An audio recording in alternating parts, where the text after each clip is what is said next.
Hey guys, subscribe for daily content, and if you're shopping for gear, make sure you check out the description for the newest items at some of the very best online retailers. There's also links for some of the items that I personally recommend. Thanks!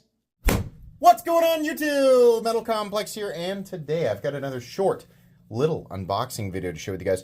Something from Spyderco. Haven't checked out a new Spyderco in a long time. In fact, a lot of the Spydercos that I check out are variations of older models, which has been a lot of what Spyderco's been releasing here lately. But here and there some new models, and this is actually a new model. Actually, it's, at least for me, it's a model I've never handled. Thanks so much to eKnives for sending this in. They did loan this to me. I don't get to keep it. It'll go back when I'm done. I'll link the link for this down in the description. eKnives is great, and they have a lot of really, really good stuff. So make sure and check them out. Thanks to my patrons for supporting me. What do we have here? We have, oh, this is Italian made. I didn't know that.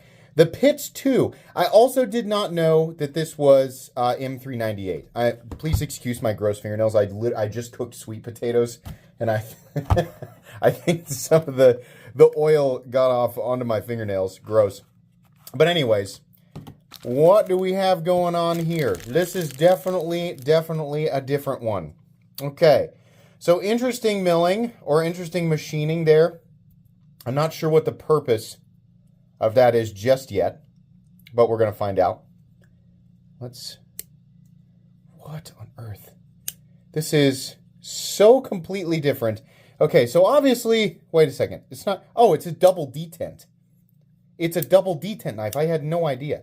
What is the purpose of the frame just being set? I mean, it's all the same frame. They're just milling lines that go around there like that, huh? Okay.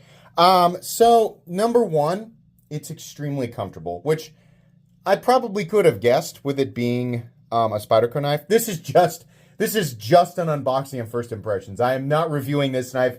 I have never experienced it. I'm going to, of course, study it and learn about it and then put all those details in the final review. So obviously, if I miss something, you guys let me know down in the comment section. But no, I'm absolutely not reviewing this knife right now. We're just looking it over.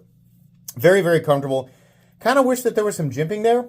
Regardless of the fact that this is an Italian Spyderco, I would still venture to guess that they're M398, which is cool. I think this is the very first time I've ever handled an M398 Spyderco. And if you're wondering, like maybe you're new or you've heard of M398, but you're wondering like how does it differ from M390? It is made by Bowler. My understanding is it is less stainless, I think quite a bit, but still stainless. But has substantially better edge retention. I mean, not as tough, and M390 is already not a tough steel. So, more brittle, but much higher edge retention, especially when they're hitting those numbers up there at, 62, 63, 64, I think, right around there. I would venture to guess that Spyderco is hitting those marks.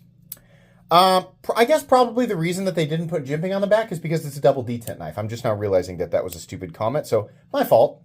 Very, very comfortable. Actually, more room than I would have thought. The edges are impressively chamfered, but there's really not a whole lot going on outside of just the fact that it is titanium. I do like, look at how they did this. The classic Spyderco spoon clip, but it can be flipped around to the other side. I like this. I don't know why more companies don't do stuff like this. I think that works so much better. I'm going to get that little plastic thing out of there real quick because I want to see how this feels in the pocket. Just in and out of the pocket real quick. So quite a bit. Takes quite a bit of force to disengage that. Like you would definitely know that you're doing it. And for some people who either can't carry a locking knife, you might be wondering why not a locking knife. And again, to my knowledge, this does not lock.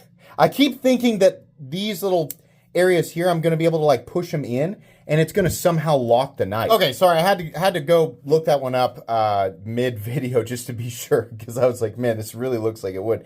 So the Spyderco website, which by the way, if you're there looking at the MSRP, like that's not the price that you'll actually see charged, but it has two integral spring arms that act as the detent.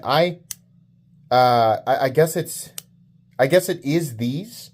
Like these are themselves acting as the detent. And you can actually feel them move slightly, I think, unless I'm just making that up.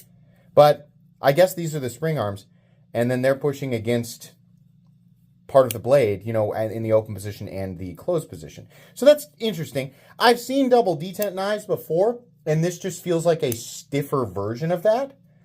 But still good. Like, what are these running on? Almost certain. No, that almost looks like nylon. Maybe it's a combination of nylon and phosphor bronze. I'm not really sure. Truthfully, yeah, it's really, really comfortable.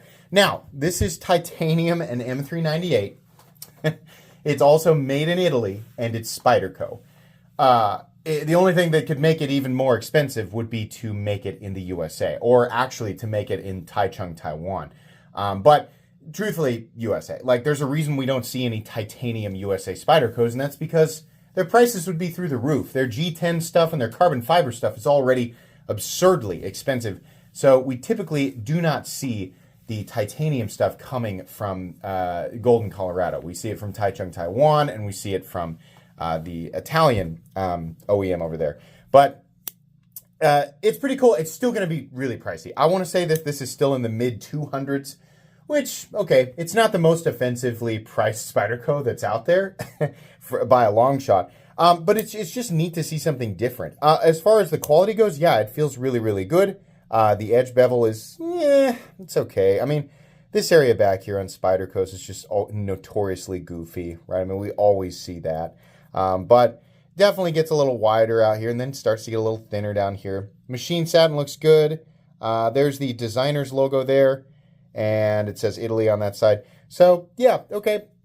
Kind of neat. Kind of interesting, not an enormous amount of new happening here, but it was still something that I wanted to check out. Let's go ahead and weigh it real quick. So the weight on the pits too, and it has the Slipit, right? Like it says Slipit there on the website. This guy, I'm going to say right around 3 ounces. Yep, 3.1 ounces for sure. Let's do some size comparisons real quick. It is a bit stiff to open. I'm just going to let you guys know.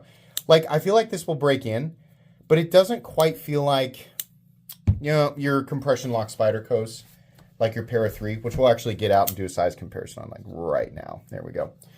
Para 3, what else would be a good one in here? We have the Nano Shark from Demco, AD 20.5. That would probably be a good one to do. Let's do the Spyderco PM2, just because it's another Spyderco.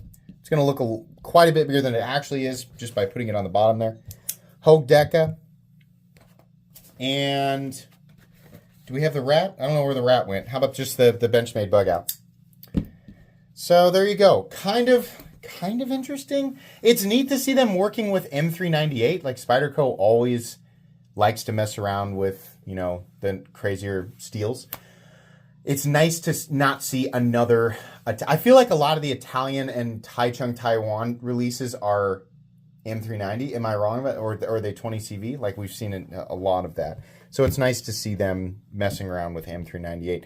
That's going to be it today, guys, until we review it. The review will come here in just a few weeks. Please make sure, oh, by the way, there'll be a link specifically for this knife at eKnives. Thanks again to eKnives. Please make sure to follow me on Instagram at metal_complex. If you enjoyed this video, leave a like. If you'd like to check out my other content, I do, of course, have lots of videos of knives that are either expensive or inexpensive that I do or don't like, so check those out. And if you enjoy all my content, go ahead and click on that Metal Complex logo right there and subscribe, because there's definitely more coming. Thanks again for watching, everybody, and have a great day.